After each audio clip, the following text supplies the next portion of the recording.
Shalom, Bapak Ibu Saudara yang dikasihi Tuhan, selamat bertemu kembali dalam acara Santapan Rohani pada hari ini. Kita bersyukur karena kasih, kemurahan, dan berkat Tuhan yang selalu mengalir dalam kehidupan kita. Sebelum kita belajar firman Tuhan, mari kita berdoa terlebih dahulu. Bapa yang baik, di dalam nama Tuhan Yesus kami datang kepadamu pada hari ini mengucap syukur atas segala berkat kasih dan anugerah Tuhan yang telah Tuhan beri dalam hidup kami.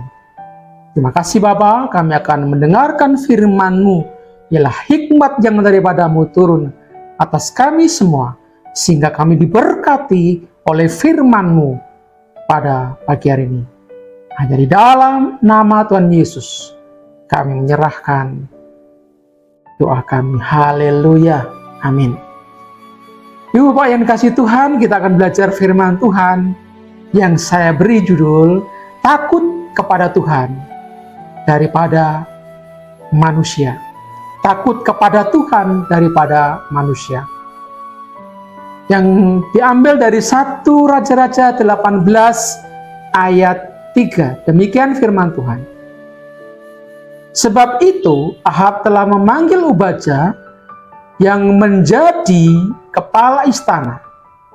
Obadya itu seorang yang sungguh-sungguh takut akan Tuhan. Amin. Saudaraku yang dikasihi Tuhan, ada tokoh yang bernama Obadya di dalam Alkitab. Pada kesempatan ini kita akan membahas bagaimana kehidupan Obadya sebagai seorang hamba Raja Ahab. Nama Obadya dalam Ibrani berarti abdi Tuhan atau penyembah Tuhan. Sesuai dengan nama Obadya yang kita bahas, Obadya adalah orang yang takut akan Tuhan. Luar biasa.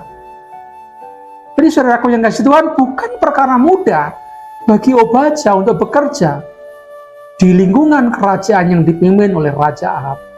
Karena Ahab adalah seorang raja yang terkenal lalim dan berlaku jahat di mata Tuhan. Maka di dalam 1 Raja-Raja 16 ayat 30. Demikian firman Tuhan, Ahab bin Omri melakukan apa yang jahat di mata Tuhan lebih daripada semua orang yang mendahulunya. Apalagi ia juga mengambil Isabel sebagai istri. Padahal Isabel adalah penyembah Baal, saudara. Meskipun berada di lingkungan orang-orang yang menyembah berhala, Imam Obadya tidak tergoyahkan.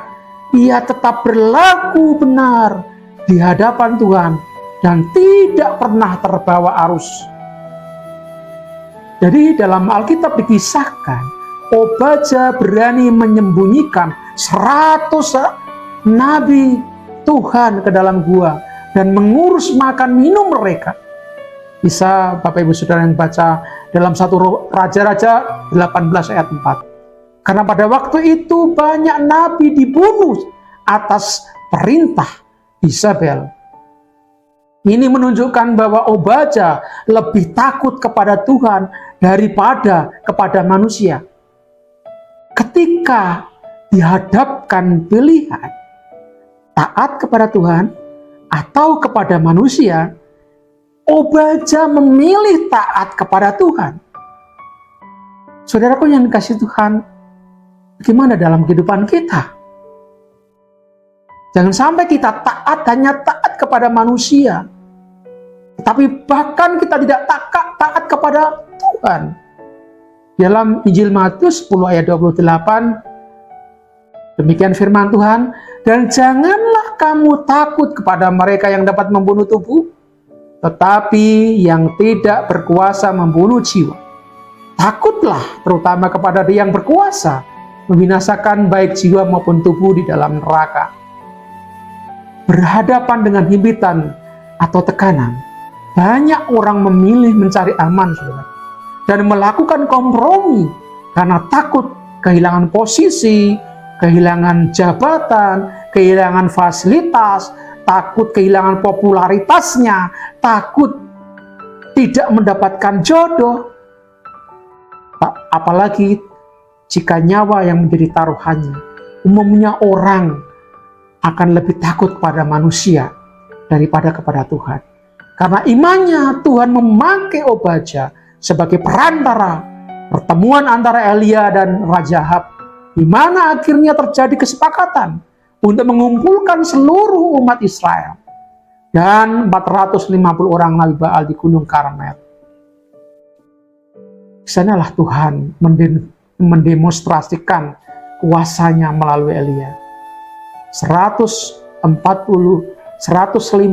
orang Nabi Baal dibasmi habis melalui peristiwa umat Israel. Akhirnya melalui peristiwa ini umat Israel pun bertobat. Saudaraku yang kasih Tuhan, ini adalah tantangan buat kita. Ketika kita diperhadapkan dengan himpitan, dengan pilihan kita yang mana? Takut kepada Tuhan atau kepada manusia? Kita harus lebih taat kepada Allah daripada kepada manusia. Kisah Para Rasul 5 ayat 29. Bapa yang di dalam nama Tuhan Yesus Kristus, kami mengucap syukur untuk firman-Mu. Ajar-Mu supaya kami senantiasa takut kepada Engkau daripada kepada manusia, lebih taat kepada-Mu daripada kepada manusia.